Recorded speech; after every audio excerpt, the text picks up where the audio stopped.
Baiklah, pada pertemuan kali ini saya akan melakukan tugas aksi nyata modul 2.3 tentang coaching pembelajaran ya. Pada kali ini saya ditemani oleh Pak Ahmad, rekan guru saya dalam melakukan praktek kinerja nanti, praktek pembelajaran nanti ya. Oke, kita mulai melakukan pra-observasi. Assalamualaikum Pak Ahmad. Waalaikumsalam Pak Rudi. Bagaimana kabarnya? Alhamdulillah baik. Bagaimana dengan Bapak Rudi? Ya, alhamdulillah. Saya juga hari ini baik-baik ya dalam melakukan kegiatan pra-observasi. Maka saya sampaikan terlebih dahulu mengenai tujuan Pak. Iya. Tujuan provisi ya untuk mengembangkan diri kita sebagaimana sebagai seorang pendidik ya Pak. Iya. Saya mau bertanya, kira-kira bagaimana Pak untuk kegiatan supervisi nanti? Tetap yang diampu karena saya masih kelas 5, jadi nanti sesuai Pak ya, kita akan tetap kelas 5. Ya. Kira-kira kapan kita akan melakukan kegiatan ini Pak? Kita melakukannya hari Kamis Pak Rudi ya, sekitar tanggal 15 Agustus tahun 2024. Sepakat ya Pak ya, kita laksanakan kegiatan tersebut tanggal 15 Agustus ya 2024. Iya, insya Allah Pak Rudi. Baik Pak, lalu tujuan apa yang ingin Bapak capai dalam kegiatan seperti itu nanti? Tujuannya gini, ini saya ingin murid saya itu dapat secara aktif berdiskusi dengan kelompok dan mampu mempresentasikan ini hasilnya setelah diskusi dengan kelompoknya tersebut, dan ada siswa yang lain, kelompok lain yang menanggapinya. Gitu Pak. Iya.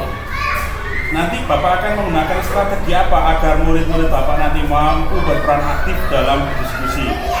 Misalnya menyampaikan tanggapan dan pendapatnya kepada kelompok lain. Gini, pada bagian keaktifan siswa saat berdiskusi itu saya mengharapkan di mana siswa mampu berdiskusi lalu mempresentasikan hasil diskusi, terus ada kelompok yang menanggapi setelah diskusi itu. Karena selama ini ada siswa saya saat berdiskusi hanya beberapa siswa saja yang berperan aktif ya dalam berdiskusi tersebut ya, dan juga ada hanya beberapa yang menanggapi kelompok lain. Lalu kira-kira harapan Bapak nanti seperti apa? Ya, rencananya nanti saya akan menggunakan strategi membangun kemitraan terhadap murid saya. Strateginya ini saya beri nama strategi salah bukan masalah. Di mana dalam pengamatan saya selama ini, murid itu mempunyai pendapat namun tidak mampu mengungkapkannya. Ya, disebabkan karena anaknya tersebut takut, sehingga strategi salah bukan masalah ini saya harap anak-anak mampu berperan aktif dalam berdiskusi dan mengungkapkan pendapatnya. Seperti itu. Baik.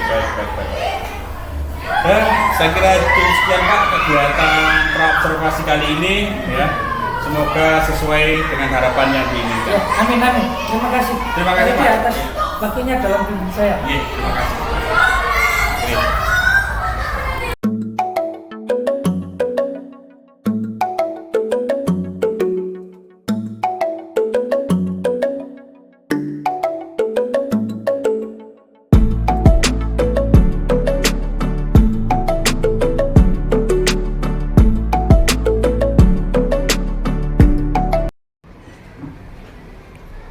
Berdiri, bersiap, memberi salam.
Lagu Firly. Apa lagi?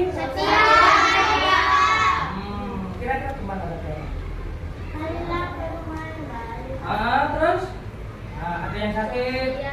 Ya, soalnya kemarin ada yang ikut apa karnaval ya? Ya tadi sudah ada yang sakit, ada yang izin ke rumah siapa ini tadi? Orang tuanya ke rumah neneknya ini ada. Baik. Sebelum kita memulai, alangkah baiknya kita menyanyikan lagu wajib. Kalau pacaran tadi menyanyikan lagu wajib apa? Indonesia Raya. Silakan. Berdiri dulu ya. Kita menyanyikan lagu wajib nasional. Ini ada teknya nanti ya.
Ada.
Seperti itu nggak apa-apa. Kan kreasi sendiri.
dari rantai makanan, yaitu jaring-jaring makanan.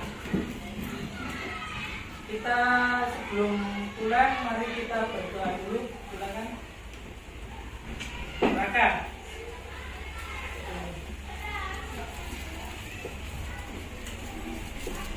Taruh ke tulisannya nggak, Pak?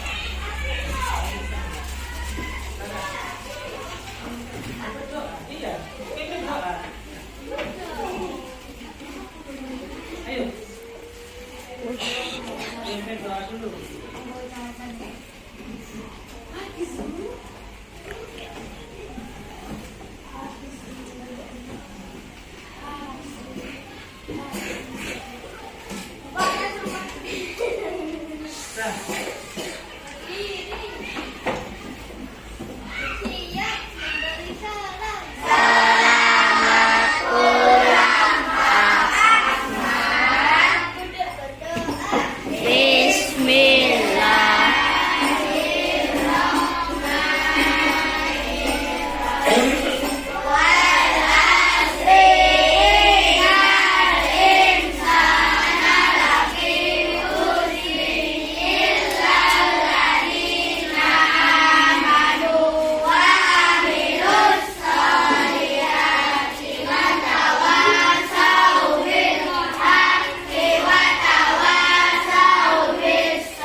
Waalaikumsalam warahmatullahi wabarakatuh.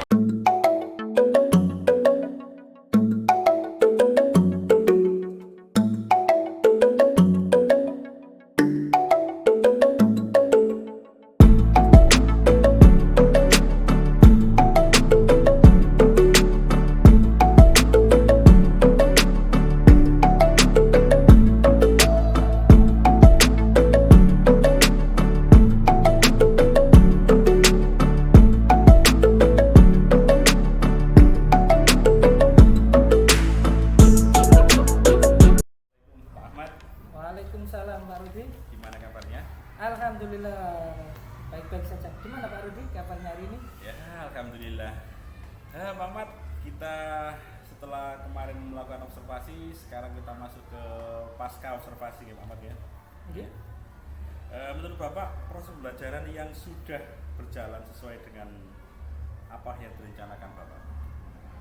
Alhamdulillah saya rasa sudah sesuai dengan apa yang saya rencanakan. Iya. Kira-kira hal yang membuat Bapak merasa puas dan tidak puas dalam kegiatan itu yang sudah dilaksanakan? Ya, yang membuat saya merasa puas itu sebagian anak sudah menunjukkan progres yang signifikan ya, sesuai tujuan yang ingin saya capai, yaitu mampu berpartisipasi. Pertama, kalau dulu kan anak-anak takut untuk berpartisipasi seperti menyampaikan pendapat, sekarang ini berpartisipasinya lebih aktif ya dalam kegiatan, baik diskusi kelompok dan menunjukkan kepercayaan diri ya dalam menanggapi presentasi dari kelompok yang lain. Lalu yang membuat saya merasa tidak puas, ada beberapa murid yang belum mampu menunjukkan keaktifannya dalam berdiskusi kelompok. Dia sibuk bermain sendiri, terus ada mungkin anak tersebut mempunyai gaya belajar sendiri yang berbeda dengan temannya. Gitu ya Pak ya. Terus bagaimana ketercapaian kompetensinya? Kalau saya lihat yang menjadi kesulitan siswa tadi ya saat pembelajaran ya membutuhkan alat peraga yang memakat pemahaman mereka agar mudah memahami materi apa yang saya ajarkan. Jadi pada dasarnya apa yang menjadi kesulitan Bapak atau kesulitan selama proses pembelajaran tadi? Kesulitannya dalam menyusun ini modul ajar ya yang dapat memenuhi semua kriteria anak, karena anak-anak kan mempunyai kriteria yang berbeda-beda. Nah, terus itu yang menyediakannya itu bagaimana sehingga anak dapat belajar dengan gaya belajar yang mereka inginkan. Dan iya, dan ini ada kekurangannya penyediaan alat media pembelajaran ya, alat peraga ya. modul sama medianya Pak. Iya, media. Kalau begitu kira-kira ada nggak solusi untuk mengatasi kesulitan-kesulitan Pak Ahmad? Ini mungkin saya nanti belajar dengan senior ya untuk membuat modul ajar, lalu yang modul ajar berdiferensiasi ya, soalnya kan anak kan berbeda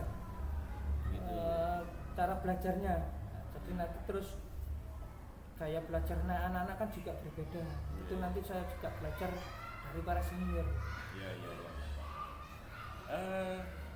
Kalau itu solusinya kira-kira Pak ya, apa yang Bapak dapatkan atau yang dari kegiatan observasi tadi atau kegiatan prakteknya tadi? Ini banyak sekali ya yang saya dapatkan tadi. Di antaranya saya mengetahui sejauh mana kompetensi saya sebagai guru dalam melayani anak-anak, terus agar mereka bisa belajar dengan nyaman, yang sesuai dengan apa yang saya harapkan juga dan juga anak-anak harapkan. Selain itu saya juga bisa mengetahui kekurangan dan kelebihan dalam proses pembelajaran yang selama ini ya yang saya terapkan gitu. Pak Ahmad, kalau dari solusinya tadi mengatur media, mengatur metode, itu solusi yang Pak Ahmad tawarkan. Kira-kira berapa persen ketercapainya? Keyakinan Bapak bahwa itu akan menjadi sebuah solusi yang tepat dan jitu. Berapa persen kira-kira ketercapainya? Tercapaian untuk solusinya ya? Iya. Itu nanti saya harapkan 80 ke atas. Iya. Iya, luar biasa Pak Ahmad. Baik Pak Ahmad, setelah melakukan kegiatan praktek, saya melakukan observasi, kira-kira ya pada apa yang Pak Ahmad lakukan pada pertemuan-pertemuan berikutnya ya. Ini saya mungkin nanti menyiapkan diri lagi ya. Yang lagi belajar tentang modul ajar, khususnya modul ajar yang dapat memenuhi kebutuhan setiap anak, karena kan anak-anak kebutuhannya berbeda-beda. Lalu yang ini saya buat nanti temanya tentang modul ajar berdiferensiasi. Iya, itu nanti yang saya coba lakukan. Iya Pak Ahmad. Baiklah Pak Ahmad, saya kira praktek yang Pak Ahmad lakukan sudah lancar, semoga kedepannya lebih baik lagi. Saya terima kasih atas waktunya Pak Ahmad ya. Nggih, sama-sama. Nggih. Semoga sukses. Nggih, sama-sama. Pembuka suara ini. Apa yang dirasakan ketika sudah dilaksanakan hari ujian? Ya, ketika menggali pertanyaan itu rasanya. Iya, yang saya gali kan informasi itu pembelajaran, terus apakah kesulitan dalam belajar? Kesulitan yang membuat pertanyaan. Saya belajar modul Pak. Jadi tadi modul saya masukkan, saya terapkan di ujiannya. Kalau tak uji, gimana perasaannya? Waktu pembelajaran, saya merasa puas karena sebagian besar murid saya itu sudah menunjukkan progres pendidikan sesuai dengan tujuan yang ingin dicapai. Pertama itu anak-anak sudah mampu berpartisipasi dalam kegiatan diskusi kelompok maupun saat menyampaikan presentasi hasil belajarnya. Itu yang saya nilai dari anak. Jadi kan kunci itu kan hanya kemampuan dari coach menggali apa yang potensi ada di uji. Kan kuncinya ini. Kemampuan itu menanyai itu kan membuat uji itu kan akan bercerita. Kemudian memanfaatkan potensinya, mengoptimalkan sampai menjatuhkan. Bagaimana nanti coach akan memproses. Kira-kira kemarin janjinya itu untuk ini hanya belajar. Ini sebenarnya kucing itu ada. Dan mengapa kucing membuka metode? Karena kalau metode itu kucingnya yang memberikan materi-materi, memberikan masukan-masukan lebih. Kalau kucing itu kucingnya atau yang menjadi objeknya lah yang menggali. Harapannya apa? Potensinya yang nah, kalau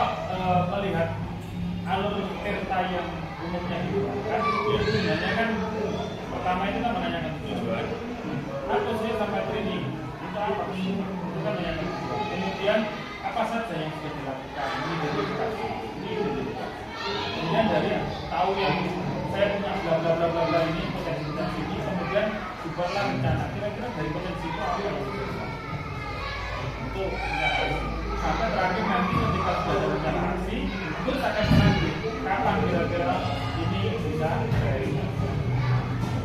Itu Tirta itu tanggung jawabnya.